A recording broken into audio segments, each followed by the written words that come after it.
दिल्ली के मुख्यमंत्री और आम आदमी पार्टी के राष्ट्रीय संयोजक अरविंद केजरीवाल आज रविवार को रविशंकर शुक्ला लेन स्थित पार्टी कार्यालय में कार्यकर्ताओं को संबोधित किए। इस दौरान दिल्ली सीएम ने कार्यकर्ताओं के सामने मुख्यमंत्री पद से इस्तीफे को लेकर के बड़ा ऐलान किया। साथ ही लेटर बम फोड़ते हुए पीएम मोदी और एलजी पर तीखा हमला बोला। उन्होंने कहा कि मैं ऊपर वाले का शुक्रिया अदा करता हूं, उनका हम सब पर बहुत आशीर्वाद रहता है। उनकी बदौलत हम अपने इतने बड़े दुश्मनों से लड़ पा रहे हैं। जेल में बहुत समय मिला सोचने का, किताबें पढ़ने का। भगत सिंह की डायरी कई बार पढ़ी है, आप लोग भी जरूर पढ़ना। अब मैं ये बता दूं कि सीएम केजरीवाल के संबोधन की कुछ बड़ी बातें। 2 दिन के बाद पार्टी विधायक दल की बैठक होगी, उसमें अगले मुख्यमंत्री के बारे में फैसला लिया जाएगा। हम लोग जनता की अदालत में जाएंगे। जनता हमें जब फिर से मुख्यमंत्री बनाएगी तभी मैं इस कुर्सी पर बैठूंगा। फरवरी में चुनाव होने हैं। मैं कहता हूं कि महाराष्ट्र के साथ ही चुनाव करा लिए जाने चाहिए। मैं जनता के काम करने आया हूं। अगर आपको लगता है कि केजरीवाल ईमानदार है तो फिर मुझे जिता देना। इन्होंने आरोप लगाया है कि केजरीवाल चोर है, मगर मैं बता देना चाहता हूं कि मैं यहाँ पैसा कमाने नहीं आया। उन्होंने कहा कि जब तक जनता नहीं कहेगी मैं कुर्सी पर नहीं बैठूंगा, मैं जनता के बीच जाऊंगा।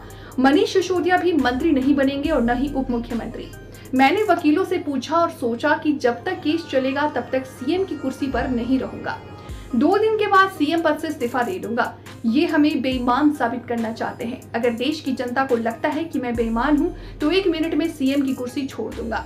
मैंने इनकम टैक्स की नौकरी छोड़ दी, 39 दिन बाद सीएम की कुर्सी छोड़ दी।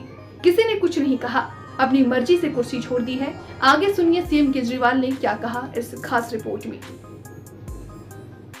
मैं दिल्ली की जनता से पूछना चाहता हूं, मैं देश की जनता से पूछना चाहता हूं कि क्या केजरीवाल ईमानदार है कि गुनहगार है।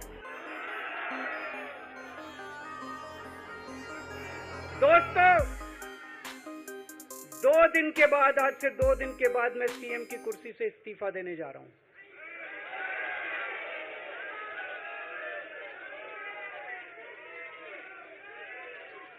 और मैं तब तक सीएम की कुर्सी पे नहीं बैठूंगा जब तक जनता अपना फैसला ना सुना दे। मैं जनता के बीच में जाऊंगा, गली गली में जाऊंगा, घर घर में जाऊंगा, और जब तक जनता अपना फैसला ना सुना दे कि केजरीवाल ईमानदार है, तब तक मैं सीएम की कुर्सी के ऊपर नहीं बैठूंगा।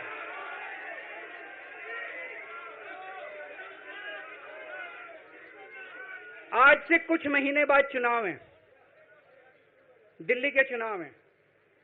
मैं जनता को निवेदन करना चाहता हूं, अपील करना चाहता हूं, अगर आपको लगता है केजरीवाल ईमानदार है, मेरे पक्ष में वोट दे देना। अगर आपको लगता है केजरीवाल गुनहगार है, मेरे को वोट मत देना। आप अगर मेरे को, आपका एक एक वोट मेरी ईमानदारी का सर्टिफिकेट होगा।